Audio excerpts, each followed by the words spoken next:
Good evening, everybody, and welcome to Popco the Writers.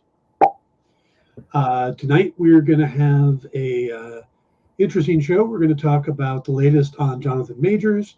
We're going to talk about the casting of Superman and Lois Lane and why they went ahead and announced it, which I think is may be obvious, might not. And of course, we're going to talk about the latest Secret Invasion, which had some interesting little fun twists in that as well. Wait, Plus, what's the tie-in with your Daredevil hat? oh, there's a there is okay. We'll go ahead and do this one now. There is an Easter egg in the Secret Invasion to the Netflix Daredevil series. Oh wow! I missed that. There is a moment when Shooter McGavin, if you're a Happy Gilmore fan, Christopher McDonald's the one of the guys. He's playing the right wing TV host. Okay, yeah, I know that. Yeah. Well, if you on the screen, it's FXN News, which is Marvel's version of Fox News. Oh. Well, that name and that logo debuted in the Daredevil series in season 3. Yeah, I would never have gotten that. Don't tell me you noticed that. Come on. Oh no, other people noticed that one. Other people noticed. Yeah. Well, that's deep. That's a deep dive. It is. It absolutely is. Okay, so, you are completely justified by wearing that hat then. Yeah, but then I figured we're also talking about a Marvel show, and this is the only Marvel hat I have right now. Okay, I mean, usually you try to line things up more than just we're talking about Marvel. But yeah, if we were just doing the thing about Superman, I would have worn my Green Arrow hat because that's the only DC I have right now. But Green Arrow knows Superman, right? He does, of course he does. They're old friends. So Superman cut off his arm.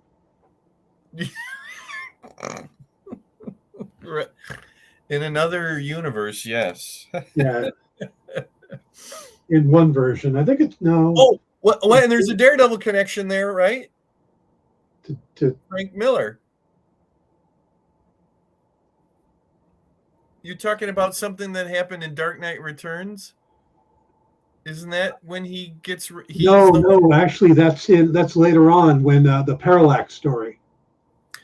Oh, okay. Because for some reason, my mind went to Dark Knight Returns because I think he's missing an arm in that, and I think it's Superman who's responsible for that. Yeah, I tried to tie it into Daredevil. Frank Miller. Oh, nice. Yeah. Okay. Hey, Harry, good to see you. Oh, a hat trick. Nice. All right, let's kick it off with we're going to give you the latest update on Jonathan Majors. At least, I mean, it's kind of weird because some of the websites are covering it and others aren't. Mm-hmm. It's like Deadline hasn't really said much. I think it was Variety or one of the maybe it was Rolling Stones. One of the magazines came out with this expose about all the negative stuff about him and all these people talking about him.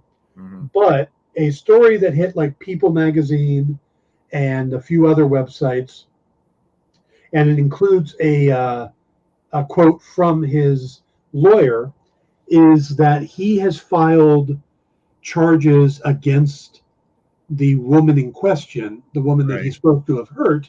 Right. Not really countersuing, but they presented evidence to show that she had actually attacked him, had damaged his face, and there is supposedly footage of that. There's also footage of her after the alleged incident where she isn't injured. And there's also supposedly, again, I don't know what the veracity of this is, but there's supposedly footage of a police officer coaching her on what to say. What? About filing a report. Wow. So there's a lot of stuff out there, but wow. So they supposedly had a meeting the other day with um, NYPD in the Manhattan station near Chinatown. I think I Mm-hmm. got that right. I Mm-hmm. know the Chinatown part was right, which is where the incident is supposed to have happened. And they presented enough evidence for them to issue it's kind of like a bench warrant. Yeah, yeah. But it wasn't they didn't actually go out and get her. Mm-hmm. But I don't think she's currently in the U.S. right now. From what I Okay. understand, she's actually British. If what I again, there's just a lot of stuff going on. Yeah. But she's supposedly not in the country right now and will be coming back. So it sounds like some of the news sounds like they're still moving full speed ahead on in going after him, Yeah. and other news it sounds like they're going to have to change tactics. I guess Majors also gave them evidence that she went on and used his credit cards after the incident for $6,000 to $7,000 worth of spending and stuff like that. So Is it a case that it's like the city or county that's after him? It's not really like her, even if she dropped whatever she's doing, it's still the city or county or what still thinks that they can charge him or yeah, something I like. mean, it could be yes, Yeah. because they have gotten to the point where in domestic violence cases, sometimes the victim becomes scared or Mm, doesn't want to move forward out of fear, yeah. and then you end up with um, the district attorney's office continuing forward with the evidence they do have Right, right, to make it happen without putting them in danger.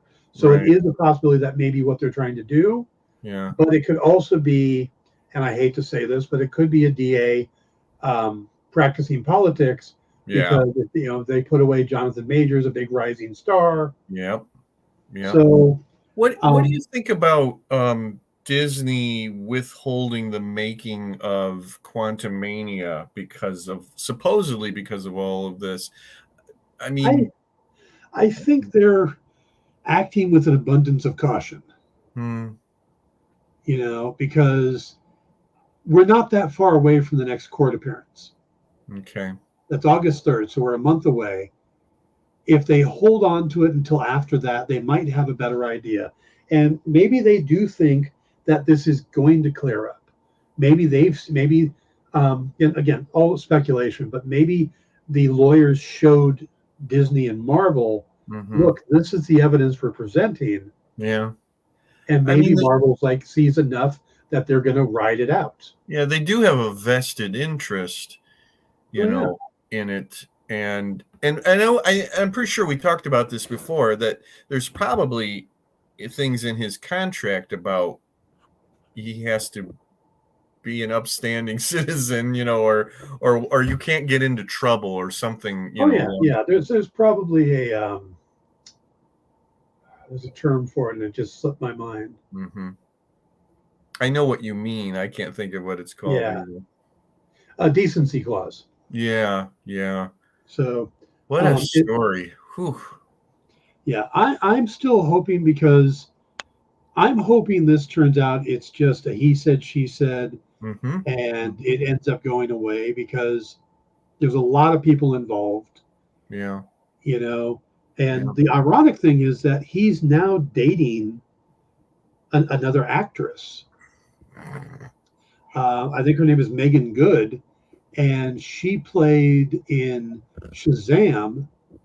as the grown-up version of Darla. Hmm. So she was the one in the purple Yeah, suit. yeah, So it's just kind of interesting to me. And she's fully behind him, went to court with him. yeah.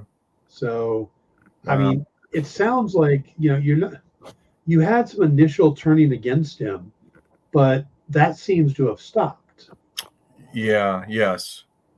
And Disney could have come out and said, okay, we're going to go a different direction. We're going to get another actor. Hmm. We're going to put out what he's already done. And then, and of all the characters you could do, you could change Kang. But conceivably, couldn't he then sue Disney if If he there's a clause like that, then no. yeah, if his lawyer could argue that they had no right to do that because he hadn't been convicted or anything. You Right. know, yeah. Or they could just drop the Kang Dynasty and just change directions.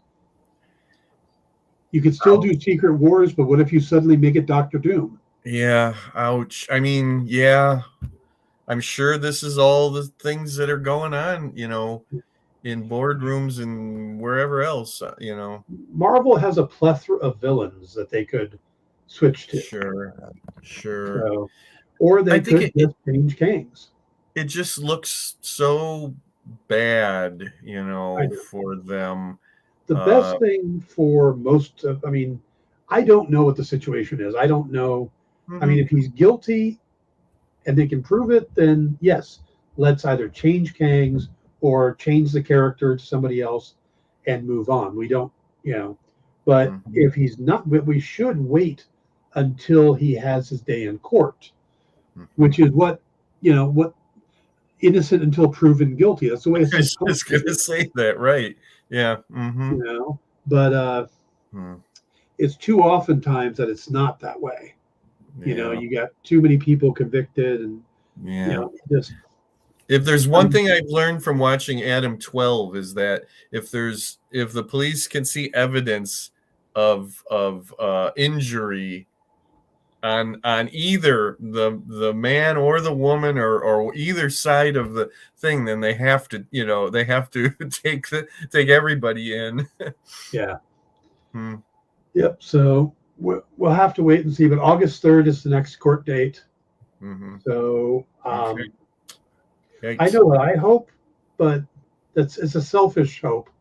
Well, that's what I was going to say. I don't know what I'm should be hoping for, who I should be hoping for. You know, I want to say, yeah, I keep saying like it's a shame, it's a shame. Boy, this whole big, you know, Marvel, you know, tent and everything, and he was one of the big tent poles, and then it's like, yeah, but if he's guilty of being an abuser Yeah. and of assault, then If he's I guilty of can't being an really abuser, defend then that, you know. yeah. If he's guilty of being an abuser, he needs to go to jail. If he's innocent, Yeah, then he needs to get his life back. yeah. You know, Yep. and all of these people piling on, and all of these third-party stories coming out. It's ridiculous. Yeah, it's And not helping anything, obviously. Yeah. no, and the fact that magazines are running with these stories and stuff like that, it's like, what? I mean, this is the same thing that happened to Johnny Depp, Mm-hmm. and we know how that turned out. Now, or at least it appears to be similar to Johnny Depp, how everybody piled on Johnny in the beginning, Mm-hmm. and then when it turned around, it was like they were equally bad at. Yeah. Yep. So Yep. I think people need to take a step back, let it play out. Let it play out. Loki's already filmed. Mm-hmm. They're going to put it out in October. Yep. They'll probably put the Ant-Man thing out after August 3rd anyway. Yep. Either way, I think they'll probably do it. Yep. But, I think whether it has big fanfare or just quietly gets put out there might change. But Sure. I think we've got to wait and see what the court is and how voracious his lawyer is defending him. Kind of makes me believe that there is some evidence, because it's not just, the evidence will prove it, da da da. They're talking specific evidence they have, and it's like, What? okay, What? A lawyer who actually believes in justice? yeah, Okay. Sure. I know. I think Harry's got the point there. It's a weasel business sometimes. Yeah. Yeah. Yeah. By the way, hello Ed and Yeah. hello Harry. Yeah. So that's the update on Jonathan Majors. We still don't know what's happening. Marvel, it appears to still be moving forward with that in mind. I Mm-hmm. think once there is a verdict, or once it starts moving one way or the other, then they'll make changes. But Mm-hmm. And they bought themselves some time by pushing everything back. yeah, Whether I or not think, that this had played into that, I don't know. But yeah, I think they're trying to learn from the Ezra Miller thing. yeah, I sense that too. Yep. Yeah, they haven't come out and showed support. They haven't come out and condemned. Mm-hmm. They've been just, look, we're going to wait and see what happens. Mm-hmm. You know, the only person that's come out from Marvel and spoke about it at all is Anthony Mackie. Mm-hmm. And he said he reminded people that people are innocent until Yep. proven guilty, Yep. and that he's not been found guilty of anything yet. Yep. So, and again, that's kind of how it really is how we need to start looking at these things. You know, we people love a story, people love a villain, Yeah. you know, Yep. and it's worse with the internet because you can have all these stories flying out there that have zero integrity to them, Mm-hmm. and they get copied and shared and they go viral, Yep. and suddenly you got people, oh, he said this. I'm going to give a different example. The firing of Henry Cavill as Superman. Henry Cavill was not fired as Superman. Right. Henry Cavill's contract ended. Mm-hmm. They brought him back for Black Adam. Mm-hmm. He said, I'm back. Mm-hmm. Now, was he told, and then we'll go forward? Was he told this by Dwayne The Rock Johnson? Mm-hmm. Was he told this by the powers that be at Warner Brothers? Because he wasn't told that by Peter Safran and James Gunn. They weren't in charge yet. They Mm-hmm. weren't making the decisions, but they had already got started, you know, their pitch, and part of their pitch was a younger Superman. And to their knowledge, he was not under contract anymore. Mm-hmm. So the fact that he was told that he was back, or he made that statement, it might have just pertained to Black Adam, or he might have been told, and if it does well, you'll work on other projects. Because again, that sounds like something Johnson would have done. Yeah. Right. You know, we'll bring you in, and then we'll do a Superman versus Black Adam movie, and hype, and it didn't pan out. But everybody's like, well, James Gunn fired Henry Cavill. No, he didn't.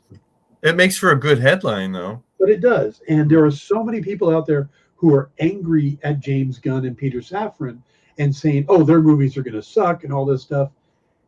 And they're not actually giving him a chance when everybody loves Guardians of the Galaxies 1, 2, and 3. It's one of the most solidly consistent franchises of any superhero movie. And then you look at his take on the Suicide Squad. Even though it didn't do well in the box office, that had nothing to do with him. Right. That was the fact it was in the middle of the pandemic, and Warner Brothers decided to release it up for free on HBO Max the same day it was in theaters. Hmm. So if you're sitting at home going, let me think, it's a pandemic, and I can go to the theater with a bunch of strange people and wear a mask to watch a new movie, or I can sit on my couch and watch it here. Mm-hmm. Which should I do? Or I can pay the ticket prices and concession prices, or I could sit at home and watch it for free because I already have HBO Max. Right. So you can see that wasn't going to do well. It's the same reason Dune didn't do that well, even though it's a well accepted movie and people are looking forward to the sequel. Mm-hmm. So, and I think from there we should segue into our second topic. May I just add that this has been one beautiful segue. That was skillfully done there, Dan. That was just great. Yes, and later on you can get my master class Yeah, in segueing. on segueing. Yes. Which I'll be performing on a Segway, oddly enough. Let's see. Ed says, must be Daredevil. Yes, the lawyer that believes in justice. And Harry says, early scene original Secret Wars comic book has Doom yelling for Ultron to slay Kang. So they've got that as a fallback. Yes. So it is possible.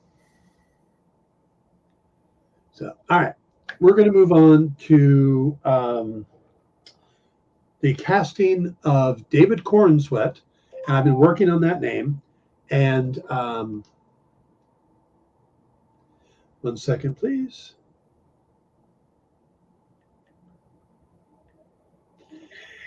I should tell you guys, if I get distracted by my phone, normally I will turn my phone off. I don't have it today because Lisa, who you guys know is very important to me, uh, is in the hospital, and I'm only not there because we're still figuring out what's going to happen, what she needs. So she accidentally just butt dialed me.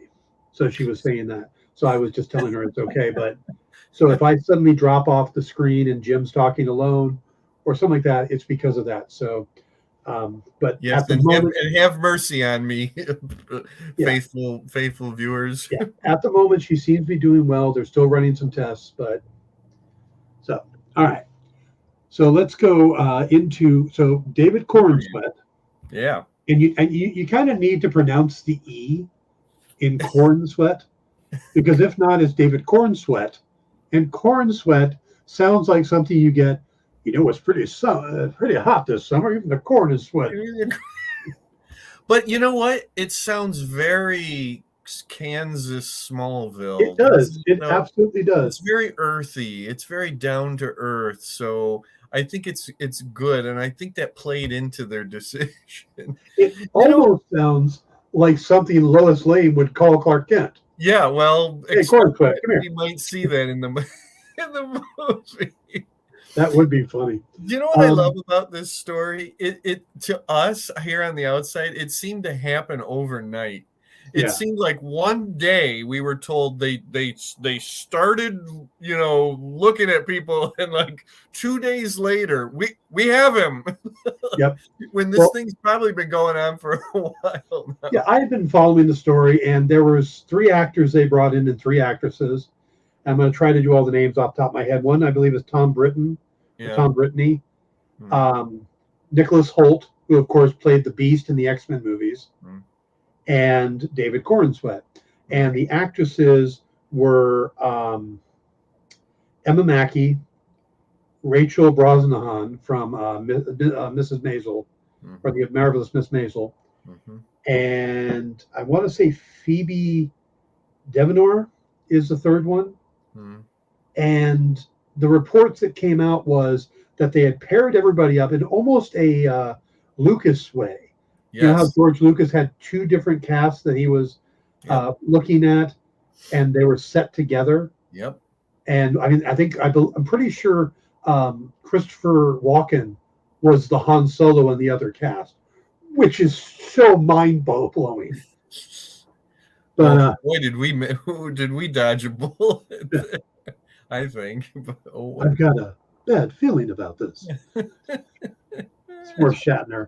I have a hard time with doing the Walken imitation. Anyway, so and then they did a day of testing them as Lois and Clark. So it was Brosnahan and I believe Nicholas Hoult or Tom Brittany, and Cornsweet was teamed with Emma Mackey. Then the next day they brought the 3 actors back to test them in the Superman costume. But they only brought back Emma Mackey. So everybody was kind of leaning into, okay, then she's probably going to be Lois Lane. And my thought on that was, no, we shouldn't do that. Because if you ever look at a picture of Emma Mackey, she looks like she's probably the younger sister of Margot Robbie. Yes. Yeah. They look so much alike. So I'm like, no, let's not do that. But so I was setting up to do that story on Tuesday with all that information.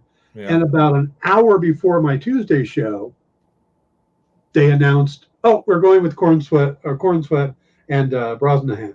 Yeah. Yeah. And as soon as they announced that, I'm like, I know why they're announcing it now. Oh? Well, for one thing, they pulled out of San Diego Con. Yeah. But all the studios have. Yeah. Wow. Yeah. But they did that. I said, oh, maybe the show is going to be about comic books again. Well, they had to pull out because the fact is that with the fact that the actors' strike could have gone into effect last night, it's been postponed for 12 days. But that would have meant that none of the actors would have been able to appear at Comic-Con. Yeah. So all of the announcements would be kind of duds when you have like Kevin Feige and James Gunn as the only one on stage. Yeah. And I think James Gunn is technically part of the Screen Actors Guild. Oh, yeah. Having appeared 3 times in the MCU. Yeah. So anyway, but I'm pretty sure the reason they went ahead and announced it is they really wanted people to stop talking about how bad the Flash did. You think? The Flash went from number 1 Mm-hmm. when no new big movies came out the next week, and it dropped to number 3. Mm-hmm. And now in its 3rd week, it's dropped to number 8. Mm-hmm. You know what number 10 is? Guardians of the Frickin' Galaxy. In its 9th weekend. That one went, let's do that. Just a little bit. Flash went, ba-dum. Well, he is the Flash. Yeah. Right? Of course it's going to go fast. Yeah, he's speeding out of theaters. Yeah. I wouldn't be surprised if we get off the show tonight and it's already on HBO Max. Probably. Debut with the Flash. By the way, I've already seen part of it, or at least half of it, from frickin' TikTok. And the Flash somebody released the entire movie onto Twitter of all places. It got taken down. Yeah. But yeah, I saw the montage thing on YouTube, but I mean, there was a couple people's heads in the way a little bit, but I did because I wanted to see how they did that and the Adam West thing is like you barely see it for that matter. But okay, what do you think about Corn Sweat or whatever his name? Corn Sweat. Yeah. Nobody is going to say it like that. Poor guy. He's got years ahead of him of telling people how his name is pronounced. If they like him, they'll say his name correctly. Yeah. If they don't, they'll call him Corn Sweat. Yep. So, he's a guy that you see one photo of him and then you see another photo of him and he looks different. So go ahead. I'm sorry. I had to say that. Most of the photos I've seen of him, he looks like Superman. Mm-hmm. Mm-hmm. He's not as buff as Henry Cavill, but then Henry Cavill wasn't as buff as Henry Cavill. Did you ever see pictures of Christopher Reeve when he was hired? Yeah. He was skinny. Yeah. They all started working out like crazy. Even you look at Man of Steel and then you look at Batman v Superman, Cavill bulked up between those 2 movies, and you know how? He started working out with Ben Affleck. Yeah. Affleck is the one that taught him how to bulk up. Yeah, and Christopher Reeve worked out with Darth Vader. Yeah, David Prowse is the guy that bulked him up. Yeah, yeah. I mean that's that's a silly criticism. Oh, he's not built or whatever. It's like, duh. Yeah, like. He hasn't needed to be. Yeah, they're not going to have a skinny, no muscle, Superman. Jeez. Chris Pratt looked like me when it came time to when we cast him. Okay, not as bad, but you get the idea. We understand what you mean, Dan. Yeah, and then suddenly there's a shirtless scene. Trust me, if they cast me, there's no shirtless scene. Hey. Yeah. Harrison Ford at 80 whatever the hell years old he is got a shirtless scene in the new Indiana Jones movie at the very beginning, and it goes on for a little while. I give that guy all the credit in the world for doing that scene. That was I did too, but my ex-wife I was talking to my ex-wife last night, and she said, "Have you seen the Indiana Jones movie?" I said, "Not yet, but I've seen some of the stuff." And I'm pretty sure they had to de-age Harrison Ford so that they could then de-age Harrison Ford. Like they needed to run it through twice. Yeah. He is, 80 plus or whatever the hell he is. Yeah. And it didn't do great in the theater. It did better than The Flash. Yeah. But it did about 60. And yeah. That's the low end. They thought 60 to 70. Yeah. But then, Kingdom of the Crystal Skull did much better. Hmm. But then Kingdom of the Crystal Skull came out. And it made everybody go, well, maybe not every Indiana Jones movie is going to be good. Mm. So I think this one is going to have legs. It's a good movie. It deserves better. There was a lot of negative reviews that came out in the beginning, but the word of mouth now is so much better. Yeah. So again, I have a feeling this one is going to have some legs, and we'll get people to see it week 2, week 3, week 4. Or every negative thing that I've seen makes me say, wait a minute, have you never seen an Indiana Jones movie before? Because the stupid things, that they're saying, it's like, the third act is too unbelievable. It's like the power of God, a 1,000-year-old knight and the Holy Grail, and on and on and on and on, and aliens in an interdimensional space. It's like, have you never seen an Indiana Jones? This was tame compared to all that. We're going so off topic, but I heard something. I'm sorry. I heard something the other night. Superman.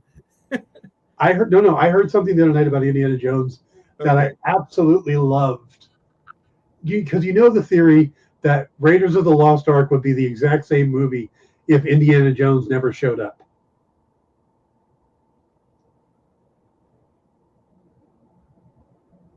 I just saw Raiders of the Lost Ark again for the millionth time, but basically Indiana Jones changed nothing in the movie, except that's not true. That's not true. He's the one that found the placement of the Ark. Yeah, but they would have found it eventually if he hadn't shown up, because they would have had both sides. So if he had not stolen the thing. Okay. Yeah. And that's been the debate for a while, and it's been on TV shows and running jokes. Yeah. It was on Big Bang Theory. But it turns out, if you think about it, Indiana Jones actually made it worse. Because of Indy's interference, they decided to open the Ark of the Covenant before they sent it to Hitler. Had it not been for Indy, they would have just sent it to him, and the whole face melting thing would have happened with Hitler in attendance. I don't, something about that doesn't sound right. I think they're going to the island anyway. I think Belloc did want to open it. Belloc decides to open it because because Indy actually tells him, do you really want to give it to the Fuhrer? Okay. And Indy did have the opportunity to blow it up too. Yeah. Well, he could have done that. I see what you mean. Yes. So had he not interfered at all, they would have found it, taken it back to Germany, and knowing the Fuhrer, he probably would have opened it up in a big pageant with all of his generals around. Okay. And he would have wiped out the Nazi party. I get it. I totally get it. Yep. So Indiana Jones is the worst thing that happened. That damn movie. They ought to just get rid of that movie. They ought to just burn every copy of it and what a silly, stupid movie. Okay, let's get back to Superman and Lois Lane. Yeah. Ed says Chris Evans was scrawny in the Fantastic Four movies. Then he was all buff as Cap. Yeah, he was also scrawny in The Losers, another comic book movie. And then Scott Pilgrim, he started buffing up some in Scott Pilgrim versus the World, but not to where he got for Captain America. They made a movie out of The Losers? Yeah. I mean, it was based on the comic book? Yeah. Oh, I don't think I ever knew that. Oh, it's got Idris Elba, Zoe Saldana, Chris Evans, Jeffrey Dean Morgan. Yeah, it's a fun movie. Okay, and it's a DC movie. Yeah. Oh, I don't think I ever knew about it. It's a World War II movie. No, the more recent version of Losers by Andy Dick and Jock. Oh, I'm thinking of the World War II Losers comic. No, Andy Diggle and Jock did a more recent version. Oh, okay. Modern day version, and that doesn't count. It's actually a fun movie. Okay, I'll take your word for it. Yeah, I enjoyed it. It is what the A-Team movie should have been. So If you want a good Jack 18 Kirby movie. worked on the Losers comic book. Okay, so my thoughts on David Cornsweet and Rachel Brosnahan. Yeah. I think she is pitch perfect casting. Yeah. I think she's a great actress. Her look, everything about it, I think is excellent. Yeah. Him, I haven't seen a lot. There's a clip from a show called Hollywood that he was in that shows him trying to get a bank loan. And he so feels like Clark Kent in that scene that I have no worries. Yeah. That he'll bulk up and he'll have the look and he'll do fine. But the other things is that we have an American Superman again, born in Philadelphia, who has Jewish descent, which I love from the fact that Siegel and Schuster were Jewish. So for me, I think both of this casting is home runs. I love seeing all the I have no idea who this is. And here's me screaming at my laptop. Good. Yeah. Good. We don't need somebody that we really know who they are. We didn't know who the hell Christopher Reeve was. He was on a soap opera or something. It's like very few people knew who Henry Cavill was. I did because I watched the Tudors. Yeah, it's like that's what we want, an unknown. It's called an unknown.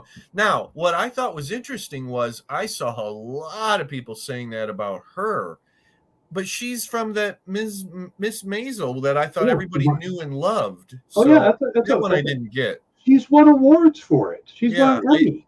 I didn't, that one I didn't really understand at all. But I'm so glad, at the very least that he's an unknown. He's not bringing a lot of baggage.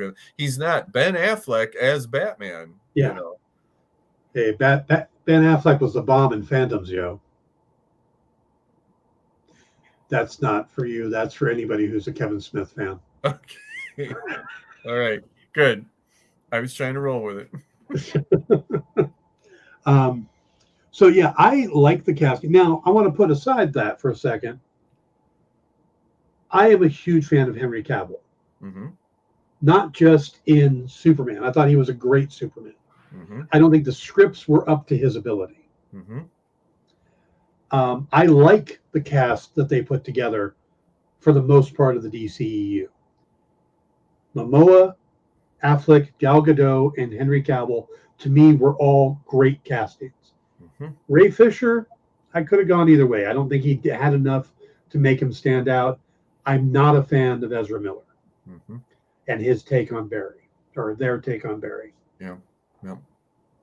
But, so I would love for Henry Cavill to have continued. Yeah. He's not. It's time to accept that and move on. Yeah. And go see what James Gunn is going to do with Superman. Yeah. And see if he can make a Superman that everybody likes. Because a lot of people didn't like Man of Steel. I liked it well enough. I liked him. It's like what you were saying. What goes on in the movie, I did not like at all. I had no real problem with him, at all. I wish he had the spit curl earlier on. And I wish his suit was a little brighter, but that's really not. I mean, as far as, him himself goes, and I only saw him as Clark Kent at the end of that movie. I've never seen anything else, past that. So I have no idea what his Clark Kent is even like. He spent very little time as Clark Kent. Yeah. Now, my biggest knocks on that movie are the major knocks. The death scene of Kevin Costner, I think, is absolutely stupid. Totally took me out of the movie because I'm going, that would never happen. Superman wouldn't allow that. Jonathan Kent wouldn't do that. That's stupid. The killing of Zod, I understood. I know a lot of people are upset by that. I wish he would have found a different way to do it, but I get what he was coming from. This isn't the Superman yet that we all know. He's growing into that. Fine, I can accept that character arc. The absolute destruction of Metropolis, that he made no effort to get out of Metropolis. That I have a problem with. Those three things lower that movie for me. Yeah. I still enjoy it. I still watch it.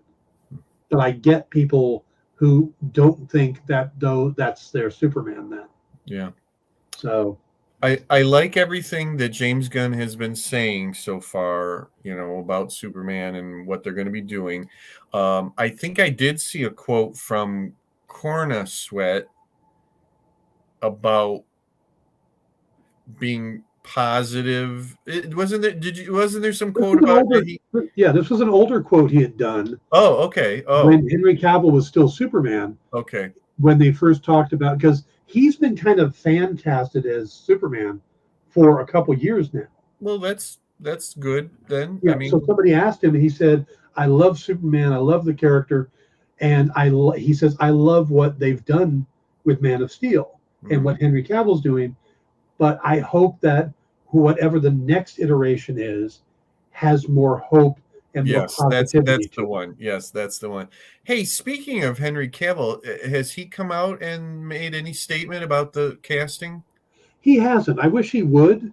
I hope that they will. That would go, I think, kind of go a long way if he would come out and say, I'm, right behind, what's his first name?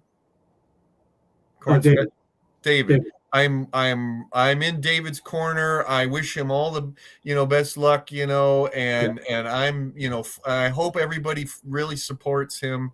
I think that would go a long way and be really, really, really cool of Henry to say something like that. I hope he does. No, the only one I saw that responded was John Cryer, who of course played Lex Luthor in the Arrowverse, and his response was, "I can still take him." Not helping anything at all. Somebody posted on Superman Day that Superman was the greatest superhero of all time, and was it John Cryer responded to that and said, "I don't think so." And then Clancy Brown, who voiced the Lex Luthor on the animated series, went, "Yeah, not really that great." And then Michael Rosenbaum responded to that, who played in Smallville. Right. He went, "Yeah, he's kind of a dick." Yeah. Well, wait a minute. What did Gene Hackman have to say? Gene Hackman probably doesn't have Twitter. Okay. And what did Kevin Spacey have to say? I'm innocent, I swear. I never touched him. Okay, but that was really cool. That's some good synergy, there. Right. Let's see. Ed says Corn Sweat does resemble a young Cavill. Not that had anything to do with it, but you know what? Henry Corn Sweat should resemble a young Cavill because he's playing Superman. Right. He should resemble Superman. Yeah. Just like Henry Cavill is supposed to resemble Superman. So they should have somebody who looks the part. Yeah. What's the age difference? Corn Sweat's 29. Okay. And Cavill's 39. Okay. 29. Perfect. I mean, yeah. Right? I mean, there used to be a day a long time ago where, it was said that all male superheroes should be considered to be 29 or, right around in there, something like that. Well, and they're planning out a 10 to 15 year universe. Right. So you don't want to start with a 39, 40-year-old, and they're not going to start filming until next year. So he's going to be 40, 41 when it comes out. And you're going to try to get him to stick around until mid-50s? I'm 53. I couldn't do that, even if I was in shape. Robert Downey Jr. was already at 40 when I've got maybe 10 years. Now, he went a little longer, but we saw him age. You're not supposed to see Superman age. Right. So, yeah. Robert is the same exact age as me. He's April of 65 and I'm May of 65. So he's 58. Yeah. He got out when he probably should have gotten out. Let's see. Harry says, latest issue of Retro Fan magazine has a special article by Andy Mangels on Challenge of the Super Friends. Cool stuff. I like Andy. Andy does great retro style comics. He did the Wonder Woman meets Bionic Woman comic for Dynamite, which I thought was great. I'm pretty sure that he's the one that did that. But I remember him for retro comics. So I'm gonna have to check that out. I don't get Retro Fan magazine, but I got to look for that. All right, let's go ahead and. Well, did you have any thoughts on the casting? Other than what I can see and a little bit what I've heard, I mean, is all fine. You know, Yeah, I think anything is a step up from as far as Lois Lane goes. From what's her name, Amy. Amy Adams. Amy Adams. I almost said Archer. Amy Adams, which I never really cared for her. I was fine with her. She's cute, but Yeah. yeah, Back in the day, as much as I said Christopher Reeve was Superman, I'm God bless her and everything, but I never was that fond of Margot Kidder. You know what? I think as a kid, she like that take on Lois was just kind of too far out there. That real New Yorker, and kind of a little bit kind of dumb. I never really bought into her Lois Lane, so I guess I'm still looking for the perfect Lois Lane. So I'm willing to give Miss Maisel a chance. Noelle Neal. Yeah, yes, yes, yeah, yes. Sure. I was able to meet her at a convention years and years ago, and she was just so amazingly sweet. I held the door for her once at a convention, and I actually said, or she was coming down, and I held the door, and I said, "After you, Miss Lane." That was like, oh my god, oh my god. Ed says, my focus has changed with the MCU.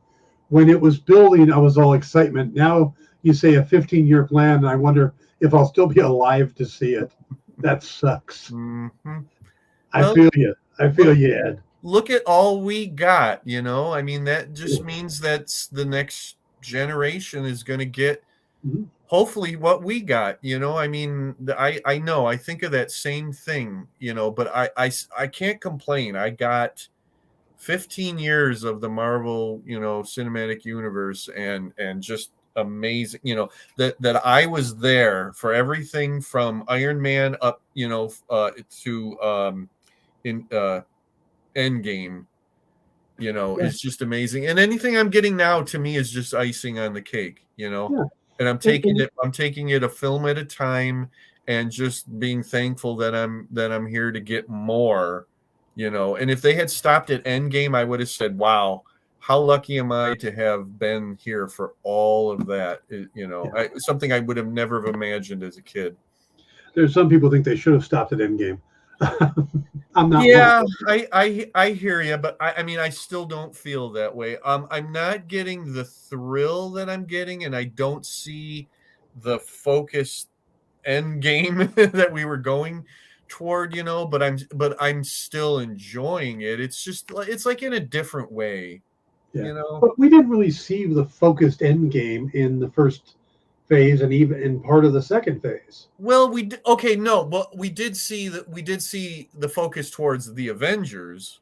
Yeah. And then it started to, build after that with the Infinity Stones and everything. But I, now I'm not as sure what we're heading towards as I felt back then. I think the problem is that there's so much more content. So even though we're not at the number of movies and TV shows we've had is probably more or close to all of phase 1 and phase 2. Maybe even into phase 3, and we're just barely into phase 5. So we're at the equivalent of, I'd say, Thor: The Dark World or Iron Man 3 right now. Yeah. Which we only had like the hint of Infinity Stones. Yeah. Stuff like that. And we had one Avengers movie. So that's how I look at it. It's just there's so much more content feeding into it. So I think what I've been more excited for is the TV series. Yeah. I think probably in the long run, I've been more invested in those than anything at all. I think the pandemic has changed the feeling of going to a movie theater. And the TV shows were feeding us during that time when there weren't any Yeah. movies. And then when we, Yeah. Black Widow was released on Disney Plus, and then Yeah. when we finally got back into the theaters, it was like, for Shang-Chi, it was like, okay, it's been a while, so we're more critical if we're going to take the time to go to the theater. Where before it was like, oh, I want to see it on the big screen. We got used to seeing everything on the TV. Right. I I got to tell you, I really wish we had a brand new Marvel TV series going on right now. Hey, we do. Oh, we do. Let's just segue right into that. See what I did there? Yeah. I was trying to set that up about 2 minutes ago, but you kept dancing around. But have you seen this show before, Dan? Have you watched this show before? I don't think anybody's watching it. That's why it's a secret invasion. No. I'm talking about this show. How we dance around things. Okay, Secret Invasion. Secret Invasion. Yeah. Wow. Like the second one, maybe even more than the first one. Which is what a lot of people were saying after the premiere. Yeah. And I got to say, I've liked both of them, but I'm coming out of that honestly thinking, and wait, let me do this just in case. Oh, yeah. If you guys aren't currently caught up on Secret Invasion, we're going to spoil the hell out of it right now. Just so you know. All right. So I know the big thing everybody's talking about, a lot of what people are talking about, is the very ending. Yeah. Where we find out that Nick Fury is not only married, but married to a Skrull. He's got some Skrull booty call going on there. Which is kind of what I had said. Oh, is that? Now I said, we can go back to the tape if you want. I said I thought Gravik was going to be his son, and I said it may not be his son by birth, but he probably, if he didn't that, then he raised him. And I think we're still going to find that out, is that he became like a father figure for Gravik. That's why Gravik is so angry. And Gravik is extremely angry. That too, We'll go back to the tape. I got no problem with that. So here's the big question. Is his wife the one that brought the young Gravik into the room in the beginning? Yes. I mean, do we know that first? People are saying that. Same actress. Same actress. Okay, good. All right. Yeah. Because it makes a lot of sense. Who, ironically, has worked with Samuel L. Jackson once before in Unbreakable, where she played his mother. Ooh. Ouch. Can we dispel this thing once and for all? Nick knows that she's a Skrull. Yeah, the writer came out and said that in the script he knew, and they didn't realize it was going to play that he didn't know. It doesn't play like that. I don't get. When I started to see people saying that, I'm like, did we watch the same thing? There's no way in hell he does not know. Oh yeah. Yeah, he just likes her when she puts on human clothes. That's all. Yeah. He likes her better. And this goes back to I think it was the Miller World message board. I wasn't on the message board long, but somebody had posted about, would you date a Skrull? And I'm like, hell yeah. Because you think about it, they could be anybody you want.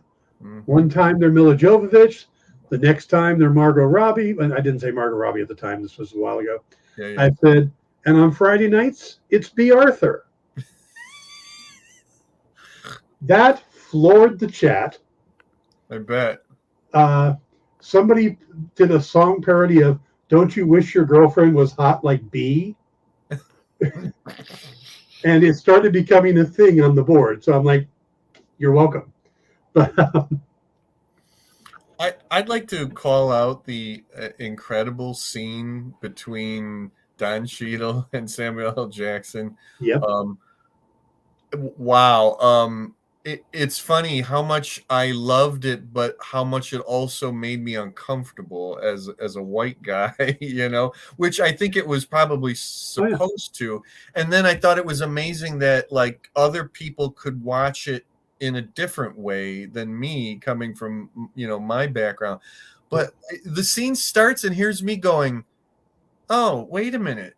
Have they ever been in a scene together? And then here, I'm trying to watch it, and then my MCU brain is twirling, going like, wait a minute. No, yes, no, yes, no, yes. And then it's like, no, they have never been in a scene together, those two characters. They haven't been in a scene, but in Avengers Age of Ultron, when Fury shows up with the helicarrier to rescue the people of Sokovia, War Machine is with them.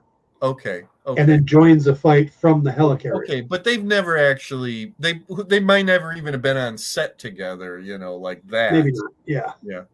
But yeah, so what an amazing scene that both those guys held their own. Oh yeah, two incredible actors. Yeah, I mean, at the end, one has not necessarily won, and the one has not necessarily lost, in that scene.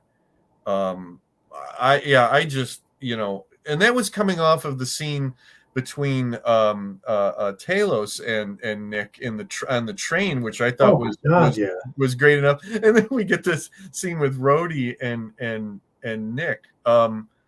They just went ahead and got a copy of it, folded it up, and sent it to the Academy. Right. For Emmy consideration. Right. Don't even need to look at the rest of the series. Just send that one. I don't want Rhodey to be a Skrull. I don't think he is. I don't think he is. There's still that one little, lingering kind of doubt in my head, but I don't think that he is. I think that was all honest, of like when he found out about the Skrulls and everything like that. I think Rhodey's in a very bad position. He's got people to answer to. He's got a lot of responsibility.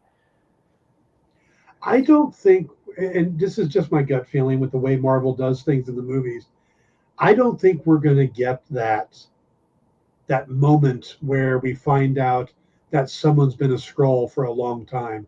At least none of the big characters. Okay. Like, I don't think Everett Ross has been a Skrull for that long. I don't think. No, I don't either. Yeah. And for both him and for Rhodes, it's because of injuries. They've both been injured to the point where somebody had to work on them, and somebody would have noticed that this doesn't seem right. Right. So now I don't think Rhodey is. I could hope they be more recently replaced? Yes. Like, I think Ross was more recently replaced since he helped the Wakandans in. Yeah. So, do you think it would be too much in this show for Rhodey to appear as War Machine by the end? Is that too much for what's going on in the show to keep it more grounded? Which is funny to say that when we're up against shape-shifting aliens, I think because we're doing a TV show, I think they're going to keep it small. Yeah. I don't think maybe War Machine shows up. I don't think anybody else is. The director was actually quoted saying that he's never wanted a bunch of cameos. Because he wants to focus on the characters that he has. Yeah. And doesn't want to take away from the story with cameos. That said, I love the references that we're getting. I think it's being handled well, because I was afraid that this was going to feel pretty detached. Yeah. Not Moon Knight detached, but pretty detached. But I've been loving the references that they're getting in there, and it's not distracting to me. No. At least at all. I mean, I love the sly references to War Machine. If they don't get off my back, I'm going to put on the suit and carpet bomb them. Is great. I think one of the best lines, and there's always they don't explain this. They don't explain, and usually it's like, one line could have taken. The line that explained why he doesn't call the Avengers is perfect. I don't want to call them in and have them duplicated and then become, see them doing terrorist activities. Yeah. Because I could see Gravik doing that. Yeah. Sam Wilson shows up and then suddenly dressed as as Captain America, Yeah. he's out there doing something in Russia or in the Middle East or something, and you've got the war grows. Yeah. So I think that was great because there's so many times it's been like, well, they never talk about the Eternals sticking out of the Celestials sticking out of the planet, or Yeah. where was this guy during the? It's like one line would have taken care of it. Well, here's the funny thing is when they say that line, like, should we call our friends in or whatever? Here's me going, well, wait a minute. Who the hell would they be able to? Because I started ticking it off. It's like there's barely anybody that they know, Cap's not available, Iron Man's not available, Wanda's not available, Hawkeye is most likely not available, Thor is most likely not available. The Hulk is probably not even that much available. I'm thinking Spider-Man, who else could they call? The new Captain America, Yes, Winter Soldier, yeah, Captain Marvel. He's got the thing for that. The new Photon. So there are people he could call. Doctor Strange. I suppose Ant-Man. Ant-Man, yes. Yeah. I know, it was just kind of funny. It's like, I don't know who you're talking about anymore. And you know what? To finally have the confirmation that the Avengers are defunct. Yeah. And it says, because they said if the Avengers come back, and it was like, oh, okay, we finally heard there is no Avengers at the moment. See, now I would have loved if Samuel Jackson would have gone full Samuel Jackson and said, friends, who the hell are you talking about? Dead Tony or Old Man Steve? Who do you want me to call? Yeah, that would have been really, really something. Well, like I said, I hope they can keep this level going for 4 more episodes because I've really enjoyed these two. Well, we do have the important thing. We do have the important thing going on, which is we see it on the screen. They're building a Super Skrull. Mm-hmm. And they're building it in an MCU way. Mm-hmm. They're going to get the stretchy ability from Groot. Mm-hmm. They're going to get the strength and the hard skin from Call Obsidian. Mm-hmm. They're going to get the heat powers or flame powers from Extremis. Mm-hmm. And they're going to get, I don't know what the hell they're going to get from the Frost. No, well, they're not getting invisibility. No, but they might be able to do a frost shield or something. I know, right? It's probably going to be something like that. Yeah. Well, we have that shot of Gravik doing the like Groot type of arm that's somewhere. So I'm assuming that he becomes the Super Skrull. Yeah, I think so too. Yeah. So because there's no character named, I think it's Clert. Yeah. I don't think there's any character in there so far named. So a dumb name. So Gravik is my better choice. So what's interesting about that, Dan, is that we're going to get an escalation in power as far as if he becomes a Super Skrull. That elevates things where we might need to have somebody, respond to that. And they might do that.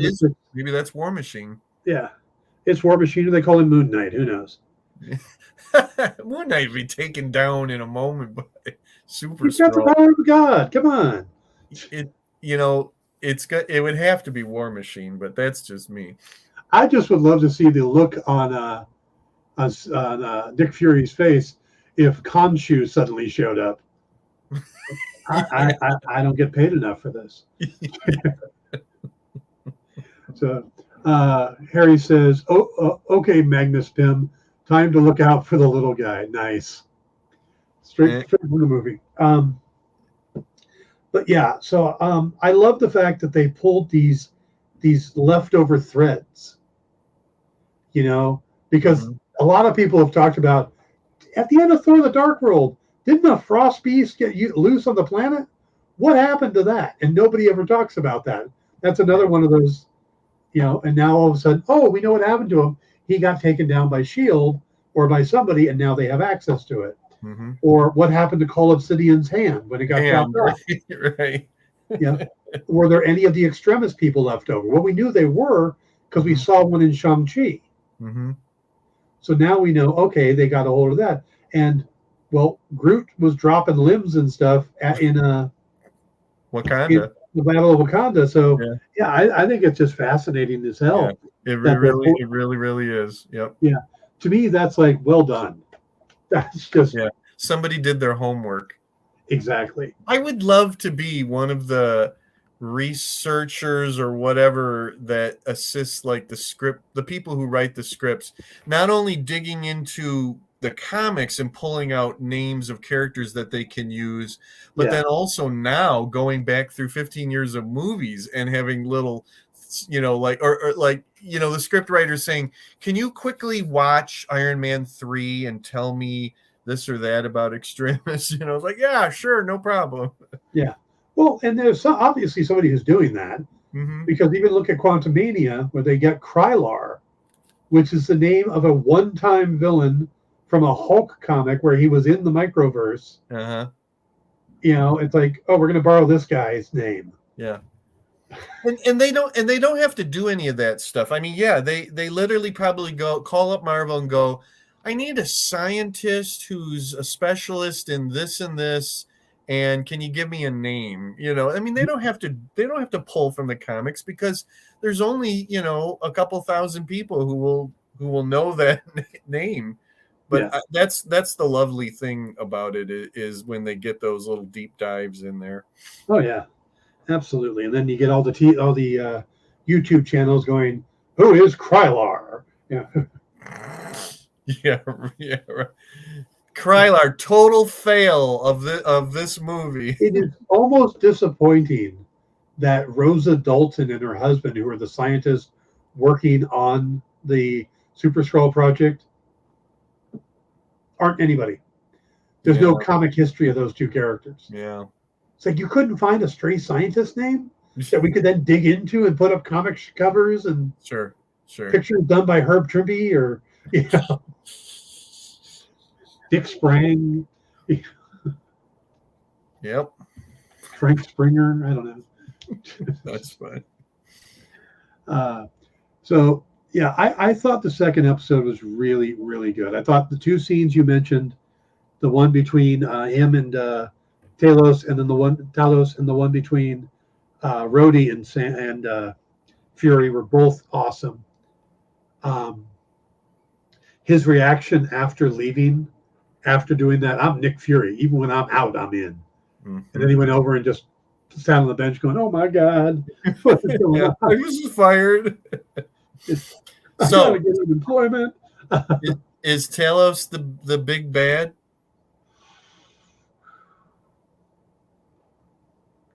I don't think so. I was just messing with you last week. A lot of I've been seeing it mentioned more and more and more, but I don't know. I kind of hope not. I think the thing we have to remember is that Marvel tends to tell straightforward stories. Yeah. I think the only thing we're going to probably find out is Sharon Carter's probably a Skrull. Oh, okay.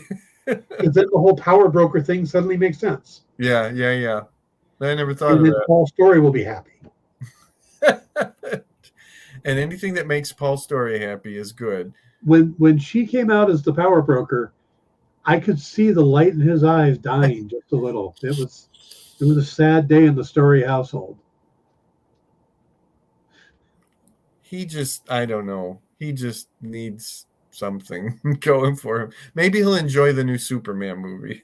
maybe, but he is a Captain America fan and everything around Cap. So yeah. So, all right. Did we hit all the highlights?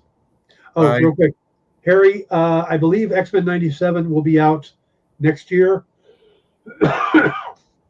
and also you can look forward to What If Season 2, which will include the return of Bill Foster, the Black Goliath / Giant Man, as voiced by Lawrence Fishburne. Beautiful. There was a Sharon Carter is a spy story that could change Spy to Skrull, and make Kyle mad. That must be Jay.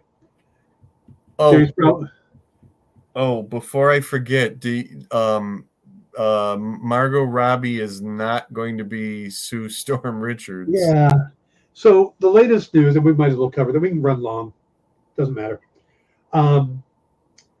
They're saying that Adam Driver and Margot Robbie are not going to be Reed and Sue.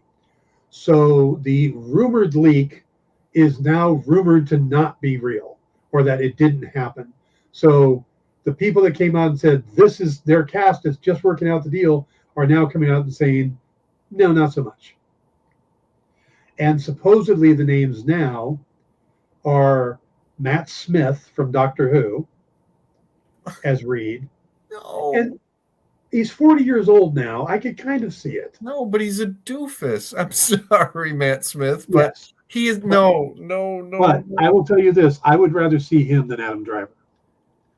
I could have rolled with Adam Driver, but I could not roll with Matt Smith. No. Daveed Diggs is still talked about being as Ben Grimm. Yeah. So I think that's great casting. Yeah.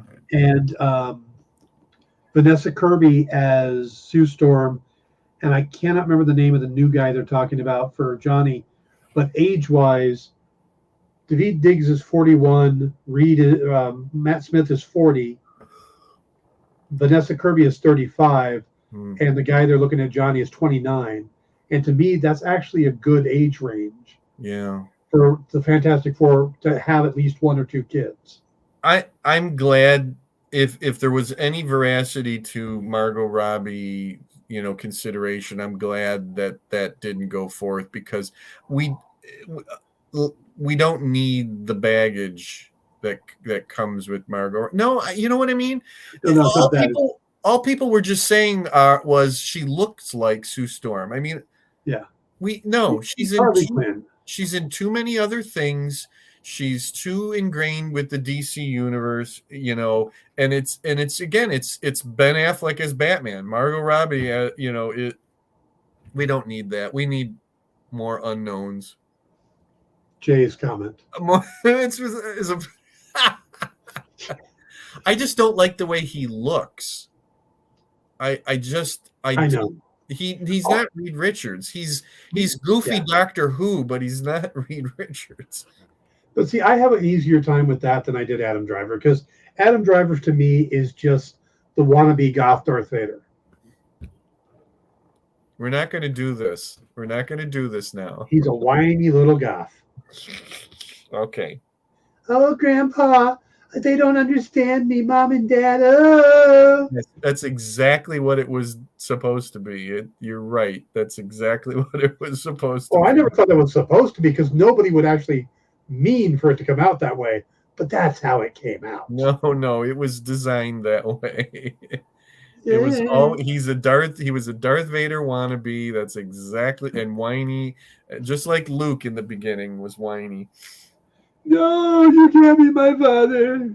He is kind of a whiny now. Okay. Oh, look, we're 13 minutes over. So how do you feel about the sequel trilogy? I enjoy it. Ed says, I'm teen Ian Grufford. I loved him as Reed Richards. I had no problem with the casting of the first Fantastic Four movie. Excuse me. The Tim Story Fantastic Four movie. Not the Roger Corman movie. Right. The Roger Corman movie. Good distinction there. But Ian Grufford, Jessica Alba was fine. Chris Evans was good. Michael Chiklis was spot on as Ben Grimm. And the fact he did it in a suit and not green screen. Mm-hmm. I had no problem. I enjoyed the first movie. I think they cheaped out on the second one. They need to get away from Doctor Doom. Create the Fantastic Four and then deal with Doctor Doom. And if you're going to make Galactus, give us actually Galactus, not a cloud. Not a cloud. But Doug Jones was fine as Silver Surfer. Doug Jones, by the way, is an underrated actor. Hmm. The guy has been Silver Surfer, Abe Sapien, Right. Billy from Hocus Pocus. He was the original Mac the Knife for the or Mac Tonight for the McDonald's commercials. The big moon head. Oh, is that right? Uh-huh. That was Yep. creepy. Yep. Like one of the creepiest spokespersons. Yeah. He was the creature in the Sense of Water or the Shape of Water. Shape. The Shape of Water. Yeah. He was in Pan's Labyrinth. Mm-hmm. The guy has just been phenomenal. He's on Star Trek Discovery. Discovery, right? Yeah, the guy is a phenomenal actor, mm-hmm. and just consistently does great stuff. Mm-hmm. So, and I thought he was fine as Silver Surfer. I thought he did good. But yeah, Galactonimbus, the Cloud Eater of the World. Jay's on fire tonight. I thought Larry Fishburne voiced Silver Surfer. Doug Jones was the body. Larry Fishburne's never been that skinny. No offense to Larry. Lawrence Fishburne is a great actor, and he's got that great voice. Mm-hmm. But Doug Jones is this rail of a human being. Yes, he is. Yes. Yeah. He's the type of guy that you go ahead and you put in your carry-on bag, and he'll be okay. You know? You're going to film a movie in Yugoslavia. Doug, get in the bag. That's like Guillermo del Toro has a Doug Jones carry-on bag.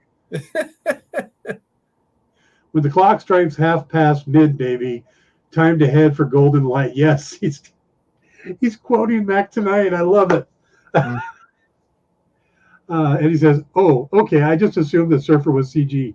Nope, it was a guy. It was Doug Jones. It was a guy."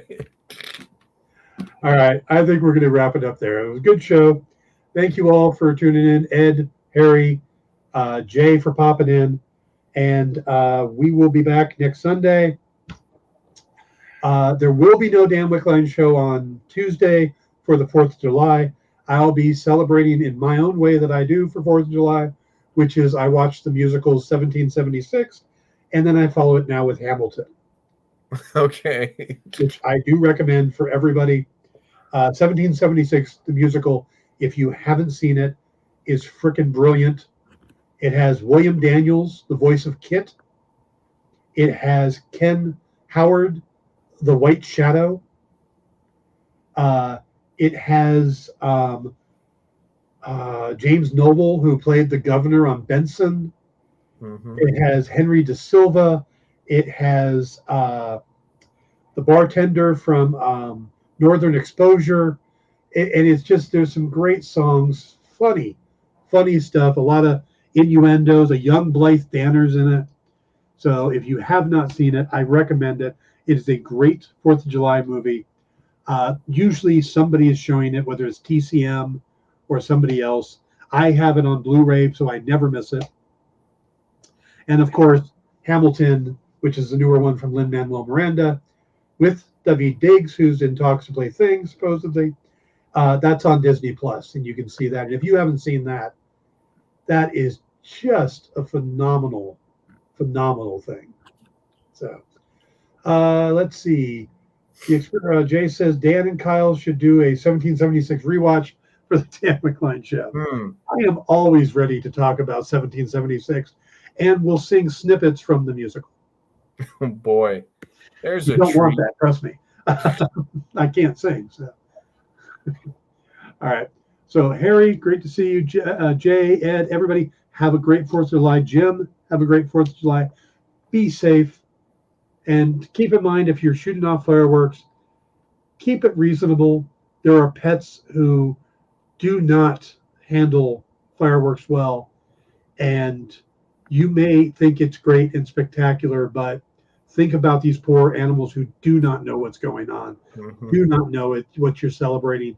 To them, it's just loud explosions. So, all right. That's it, guys. See you all next week on Wednesday for the Dan Wickline